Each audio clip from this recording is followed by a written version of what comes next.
All right, today is going to be a little bit different. I'm going to introduce everyone to Travis Roof, who is a longtime friend of mine and actually the designer of the Frontside Consulting brand logo. So, if you're familiar with Frontside Consulting, you are familiar with his work, which is actually kind of really cool. So, Travis and I know each other from our time over at evo.com. We were both working in the marketing department. We kind of are on the other side of marketing in a lot of ways. So I was always on the kind of data driven, nerdy numbers and spreadsheets side of marketing, and Travis was always kind of like more creative side. I think the thing that's really interesting is that, I think both of us appreciate the other in that regard for each of our kind of respective sides of the marketing machine. And, I wanted to just have a little discussion to talk about like, hey, this is the creative side of things and the brand marketing side of things, which is what Travis works on a lot nowadays. So, yeah, I think the first question I had for you, will you kind of just tell me about like your overall kind of background in graphic design, how you came to be a graphic designer, and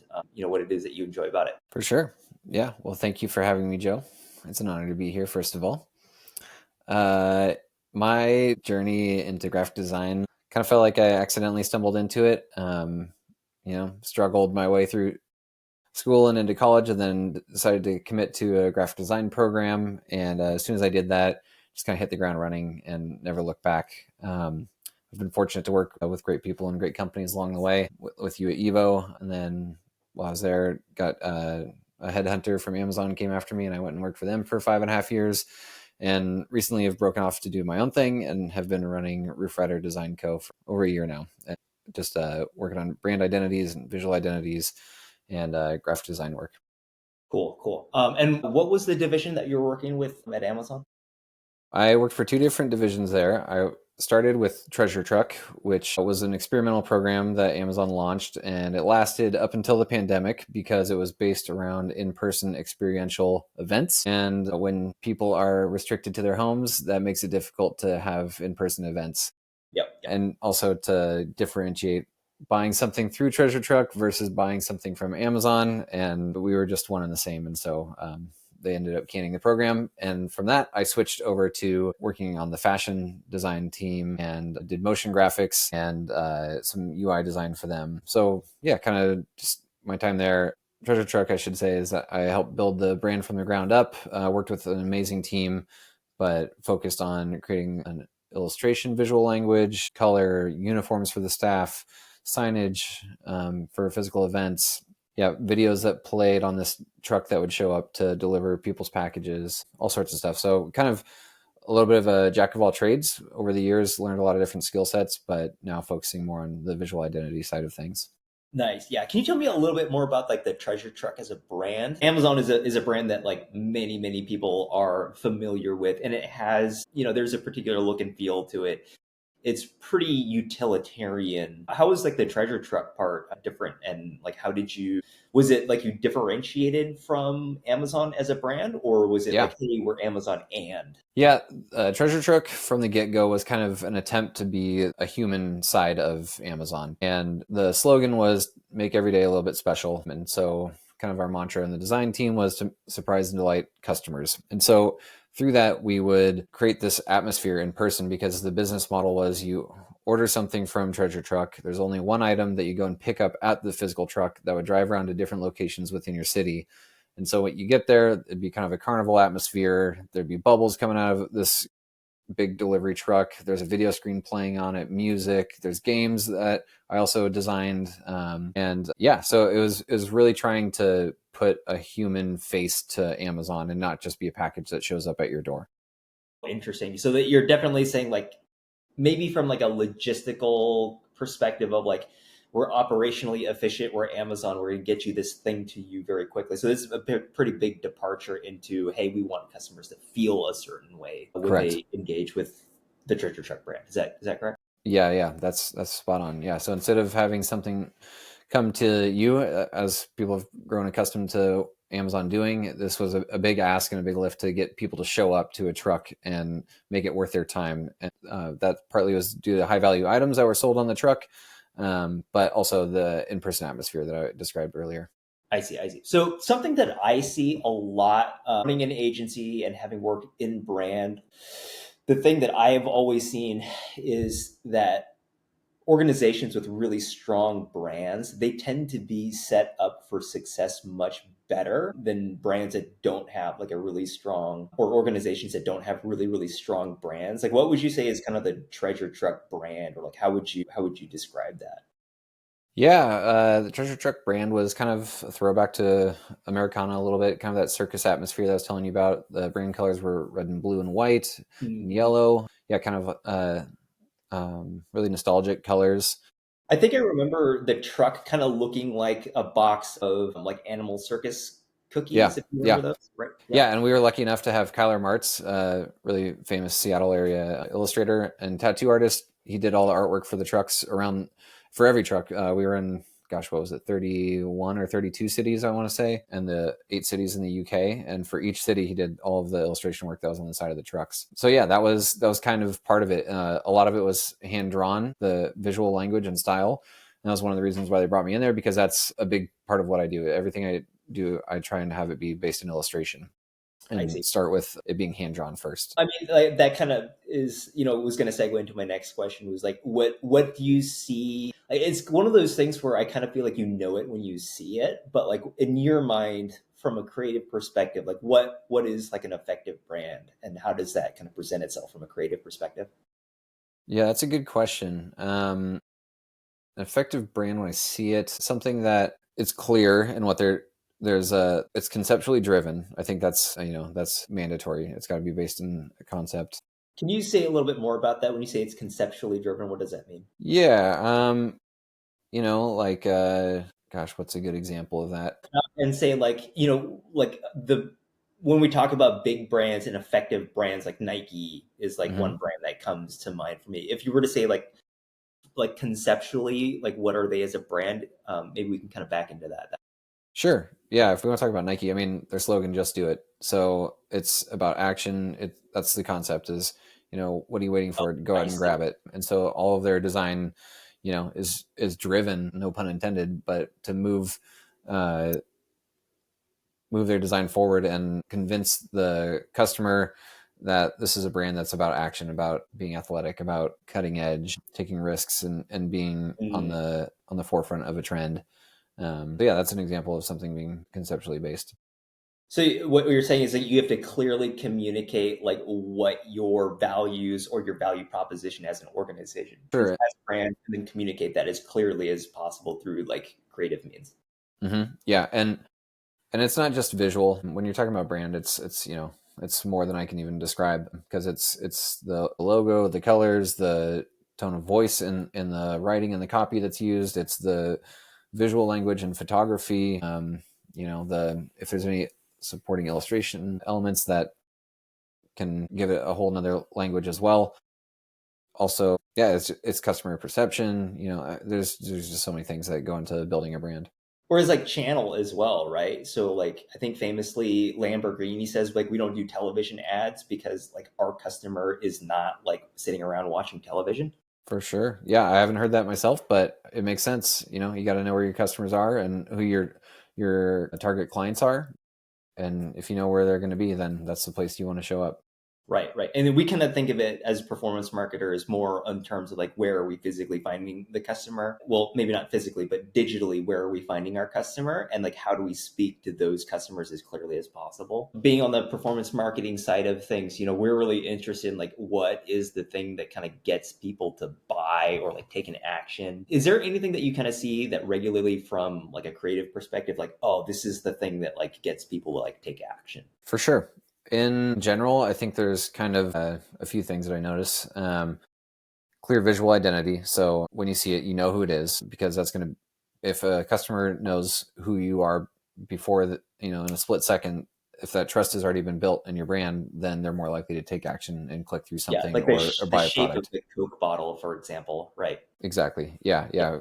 Yeah. Yeah. The arches of McDonald's, or the red of Coca-Cola. I mean, there's little things that subconsciously that you connect with immediately that you don't realize. So a strong and clear visual identity, I think, is a good thing for getting people to take action. Some other stuff is like, well, copy comes to mind. So clever Mm, writing. Hiring a good writer to come up with your writing is going to really benefit a business. I've been fortunate to work with really good writers in my time, and they can do way more than I ever could. I'm by no means a writer, but I like to have a little humor in what I do. And if I see something that is going to make me smirk or smile, give me a little chuckle, then I'm more likely to take action on it. So So that that's kind of something I also think. emotional connection with the customer. Yeah, exactly. And then similarly to, inspiring copy, you also have to have inspiring imagery. So if you are selling products that could leverage photography, then having good photography is really going to separate you and help you separate from the competition, as well as drive action on your business. Because if you just have generic stock photography, people are going to see right through that, and it's not going to drive any action. Right, right. You can kind of tell how much effort somebody puts into like a creative side of things, right? Absolutely. And then finally, I'd say that motion really can drive action in design. And that could be, an animated logo. It could be motion design. So just kind of little pieces that take action or animate when you interact with it on an app or a website, or even just motion within design. So maybe there's a color swatch that leads you towards a button, or something visually that gives an element of motion that's going to help drive action towards something. Right. Yeah, I think those are great points. The other thing that we've kind of noticed from running, millions of dollars worth of paid social ads is, and I think you were kind of touching on this with like having a really clear brand or proposition on social media platforms. Really, like the ability to kind of stand out and like have a brand and be opinionated. That seems to be something that's really, really important, kind of cutting through the noise. Because obviously you're scrolling through Instagram or TikTok or what have you. There's so much content out there. Yes. What are some like really great ways that a brand can maybe with the creative side of things kind of like stand out? Yeah. Well, one thing that I've learned recently is that I can't remember who said it now, but if someone has said that if you don't position yourself, you will be positioned. So if you're not ahead of what the perception is of what your brand or product is trying to sell or push, then people will label that for you, and then all of a sudden you're pigeonholed somewhere that you don't want to be. So coming up with that identity and positioning straight out of the gate, I think that's really beneficial for helping a brand stand out. Well, do you see any commonalities of like really, really effective brands? I know we've kind of touched on some of these, but maybe from like a more tactical level, like, right. I mean, we're kind of touching on brand as like, like the McDonald's like logo or the Coca-Cola bottle. What is something, that works in that way as a brand marketer that like, a smaller business might be able to leverage? That's a good question. I can kind of speak to some commonalities that I see in my own process when I'm building out brands for people versus kind of talking about the bigger brands. Yeah. So in my process, things that I've noticed that really help me succeed with a client is communication is obviously really important. So upfront, I communicate my process. I say, okay, these are the steps that we're going to take. These are the parts where I want your feedback. These are the parts where we're going to collaborate throughout. And beyond that, here is just putting out a timeline, just really being as transparent as possible. Like I said, trying to involve the client. In the beginning, what helps me set up a successful brand for people is starting with questions. I can have a client come to me with an idea about, oh, I want this logo. I want I don't know, a walrus frying a burger for a burger joint. I don't know what it is, but yeah. So before I just jump into, they have this idea, I ask them questions. I have a questionnaire that we go through. I do some word mapping based on some of the responses I get in that. And then I follow up with a clarity call with the person so that I say, okay, this is what I've collected from you. Here's my interpretation of it. Does this represent your brand and what you would like it to be? And so by having all of that already kind of worked out in the beginning, now we can go together, me and the client, to work towards a brand identity or visual identity and know that we're on the same page. As a designer, it's really nice because that now is eliminating rounds of feedback probably in the future, because I know that I'm not just going to throw something at them. They're going to say, hey, where'd this come from? What is this about? And I'm going to take what I've learned from the clarity call and brand questionnaire and apply that directly to building out this visual identity to get the results that everyone's looking for.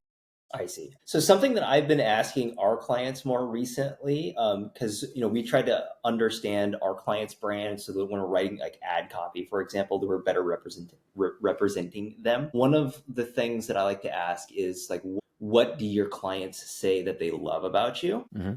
As like, hey, this is like what we want to sell. Do you have any kind of like your favorite questions to ask your clients when they're kind of defining their brand? Good question. As far as logo design goes, I think my favorite question, and I might just be speaking to designers only with this, but is what are 5 brand nouns that describe your business? Because that gives me a really solid base for 5 tangible items that could represent the brand visually. And so that's a trick that I picked up from another designer a while back. And yeah, that's been probably my favorite question I asked, just because it gives me a lot of clarity and again gives me something to reference to say, okay, these are the 5 nouns that we talked about, and so that's why I'm showing you what I'm showing you, and you're seeing the explorations that I've created. I see. Great. Cool. Well, last question for you. What are, and we've got some other projects that we're working on together, but what are some examples of like your favorite brands and why do you love them? Yeah, some of my favorite brands. Gosh, I really enjoy currently. I mean, there's some designers that I really like that kind of have their own brand with them. John Contino, he's a guy that's really famous for Brand by Hand, and somebody that I like to emulate where I can, where he's doing as much hand drawn as possible, so that that it's not getting replicated by anybody else. Aaron Draplin is another big guy that once you see his work, it's his. It's iconic. Everybody knows his work. I should say, once you see it, you're like, okay, that's his style. I know his style. Another guy made by James, and he's a part of Lincoln Design Company, and they're really cool. They're just doing really awesome motion graphics, animation, branding, illustration work.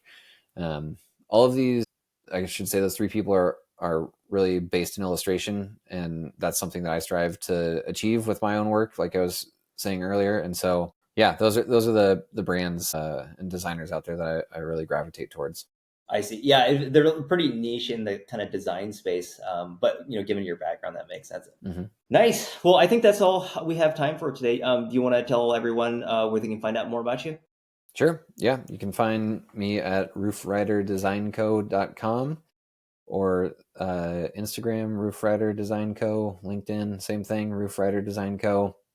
You can book a chat with me. I got these time slots that I call Howdy Chats, and you can just talk with me for 30 minutes, kind of free consultation. And we can talk about design stuff. It's no pressure situation, totally free. I just ask in return that I'm able to ask questions of you and your business so that I can learn as well. And yeah, so those are the places you can find me. Well, thanks everyone for tuning in, and for more stuff like this, making sure to hit the like and subscribe button, and we'll catch you next time. Thanks. Thank you.